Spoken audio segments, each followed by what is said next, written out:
j'ai quitté en Guinée, je me suis venu en aventure, mais je rentre à Libye.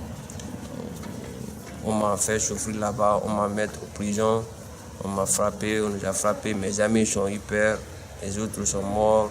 En Libye, c'était pas facile, on nous torturait matin, midi, soir. Et c'est pour cela que moi j'ai décidé de quitter la Libye pour venir ici en Tunisie. Certains ont demandé l'asile, certains n'ont pas demandé, mais ils nous donnent déjà l'hébergement. Et l'hébergement qu'ils nous donnent, c'est total, l'eau, la lumière, tout, on ne paie rien. Et chaque semaine, ils nous donnent un ticket pour se ravitailler, pour domaine alimentaire.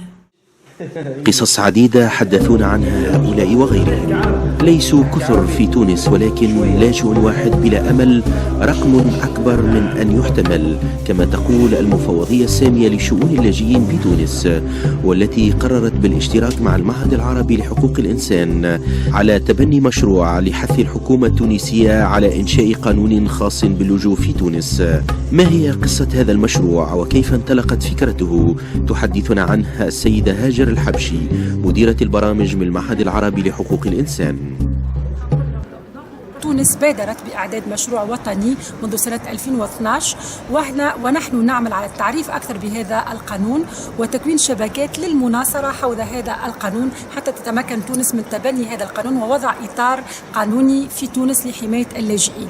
كذلك هنالك محطة هامة في هذا المشروع، وهي الحملة الإعلامية التي بادر بها المعهد والمفوضية للتعريف أكثر بقضايا اللجوء في تونس والتعريف بالقانون الوطني ولدعم تونس ومناصرة تونس لتبني هذا القانون. وشعار هذه الحملة: بلاش ناسينكم، القانون التونسي يحميكم. بلاش ناسينكم، القانون التونسي يحميكم.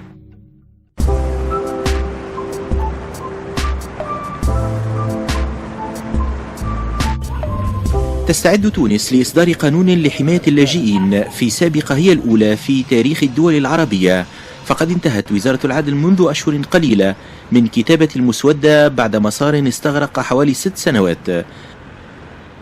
إلى حدود جوان 2018 بلغ عدد اللاجئين وطالبي اللجوء 1014 موزعين على 129 طالب لجوء و885 لاجئا، 75% منهم من السوريين، أما البقية فهم من العراق، إيران وإفريقيا الوسطى وفق الإحصائيات الأخيرة لمكتب المفوضية السامية لشؤون اللاجئين بتونس. تحتوي مدينة مدنين في الجنوب التونسي على أكبر مركز إيواء للمهاجرين يشرف عليه الهلال الأحمر التونسي. بالنسبة لمدينة مدنين، هي تستقطب الواقع الغالبية العظمى من المهاجرين واللاجئين بالنسبة للجمهورية التونسية. الهلال الأحمر التونسي يدير مبيت خاص باللاجئين يتسع ل 210 أشخاص، ونحط فيه بالطبيعة الأشخاص المستضعفين وإلا اللي غير متزوجين.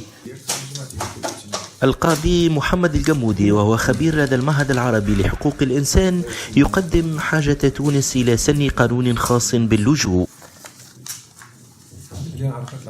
يعني احنا التزاماتنا الدولية تقتضي أن نعد مشروعا وأن تصدر الدولة التونسية قانون خاص باللاجئين طالما أننا صدقنا على الاتفاقية الدولية لسنة 51، وتذكر جميعا التجربة التي خاضها الشعب التونسي والدولة التونسية في إطار إبان الثورة الليبية وفي ما يسمى بمخيم شوشة الذي أغلق الآن. التجربة هذيك طرحت عدة إشكاليات تطبيقية في التعامل مع اللاجئين. مركز إيواء مدنين للاجئين هو خليط من القصص المثيرة والمختلفة يرويها لك كل لاجئ. يتشابهون في أسباب مغادرتهم لأوطانهم، لكن يختلفون في المعاناة التي عاشوها حتى وصلوا إلى هذا المركز. On mange bien, il y a l'électricité, quand on tombe malade, on nous soigne, mais quand même c'est le problème de travail qui nous fatigue ici. Est-ce que vous voyez? Aujourd'hui tu vas travailler, demain tu vas travailler. Quand même ici, alhamdoulilah, nous sommes à la paix. Ici là, c'est 1000 fois mieux que par rapport à la Libye. العمل إذن هو الإشكالية الكبيرة في تونس والذي يجعل الكثير منهم لا يفكروا في البقاء فيها.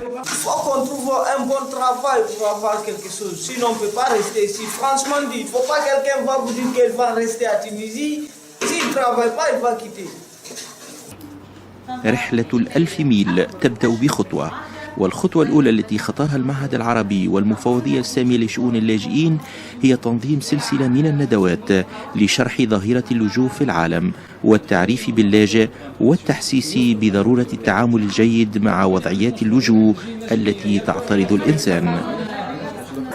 زوجة مفقود ضحية عنف جنسي تعاني من اضطرابات نفسية. حبيت ملاحظة في إطار ما يمكن أن يثار اليوم من أن قانون اللجوء في تونس من شأنه أن يخلق ويعمق بعض المشاكل الاجتماعية والاقتصادية في تونس، خاصة مشاكل البطالة في تونس وغلاء المعيشة وإلى آخره. طبعا هذا فكرة لا تستند إلى معطيات لا علمية ولا قانونية ولا حتى تاريخية. في إطار ورشات التدريب المخصصة للقضاة والمحامين تم التدرب على وضعيات محتملة تتمثل في تقديم اللاجئ لطلب من أجل تسوية وضعيته القانونية. هذا التدريب يحاكي ما يمكن أن تشهده المحاكم مستقبلا. المناوبة ياسمين دخلت تراب هذا البلد بتاريخ 30 ماي 2014 هروبا من بلد إقامتها وجنسيتها كيلينا، وهي تطلب اللجوء على معنى الاتفاقية الخاصة بوضع اللاجئين لسنة 1951. ارتكبوا أفعال من شأنها أن تتعارض مع مبادئ دولتنا ومع مبادئ الأمم المتحدة، مثل ما أتته السيدة ياسمين والتي منح إليها حق اللجوء الذي نطعن فيه. قررت المحكمة قبول الطعن شكلا وفي الأصل إقرار إسناد مطلب اللجوء. برنامج المعهد والمفوضية لم يقتصر على تونس، بل تم في إطار مزيد تدعيم مشروع القانون التعرف على تجارب الدول الأخرى. رافقنا الفريق في زيارته الثانية ضمن وفد حكومي رفيع المستوى متكون من نواب وإعلاميين وممثلين عن الوزارات.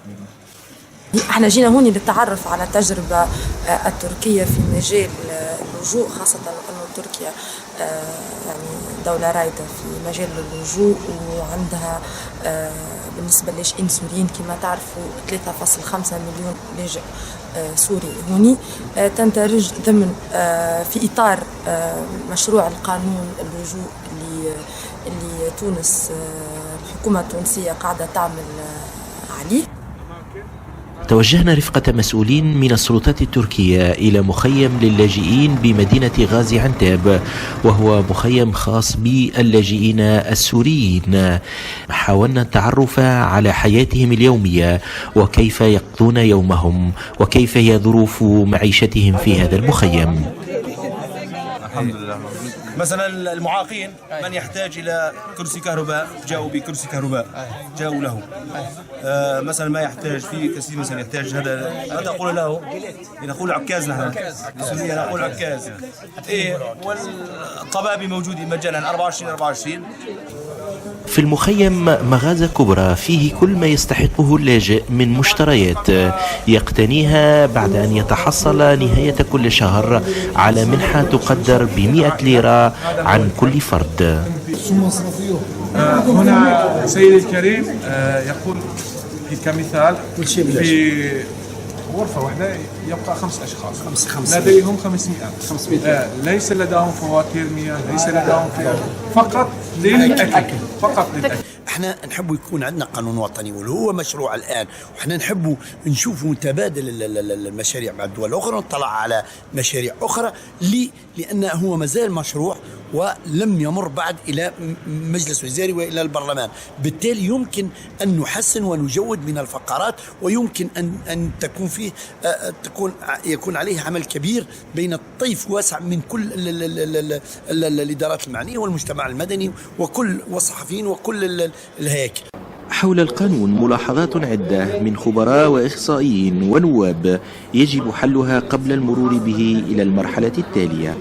يقابل شخص اللي جايك من غير حتى باسبور، ما عنده حتى وثيقة، ويقول لك انا راني فلان. ما صار هيك احنا راني في السداسية الأولى نتاع 2011 خاصة لنا مليون. اليوم المشكل احنا هو على مستوى الدول العربية. يعني نحن نعرف اليوم انه الدول العربية هي أكبر دول دافعة للاجئين في العالم، وفي مقابل ذلك فهي أقل دول تستقبل اللاجئين في العالم. يعني وهذه مفارقة كبرى، وقت اللي أنت يعني اللاجئين العرب تستقبلهم بلدان يعني أجنبية، في حين تغلق في وجوههم حدود يعني ويعني المنظومات القانونية يعني الوطنية. امتد برنامج المناصرة الذي يقوم به المعهد العربي لحقوق الإنسان والمفوضية السامية لشؤون اللاجئين بتونس جراء السنتين. خذينا لمحة على المشروع اللي عدته الحكومة التونسية في ما يخص قانون اللاجئين. الحقيقة هنالك عديد النقائص الموجودة فيه، يلزم التروي قبل معناها الشروع في دراسته في مجلس نواب الشعب.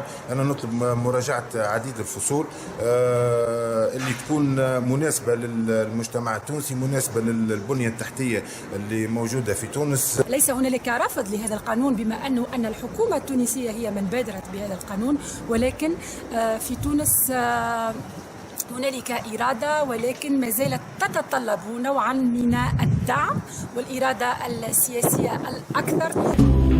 تتواصل المساعي حثيثة في تونس للمرور بهذا المشروع إلى مرحلة متقدمة تمكنه من أن يلقى طريقه إلى المصادقة والتفعيل، وبالتالي تصبح تونس أول بلد عربي وأفريقي يصادق على مثل هذه القوانين.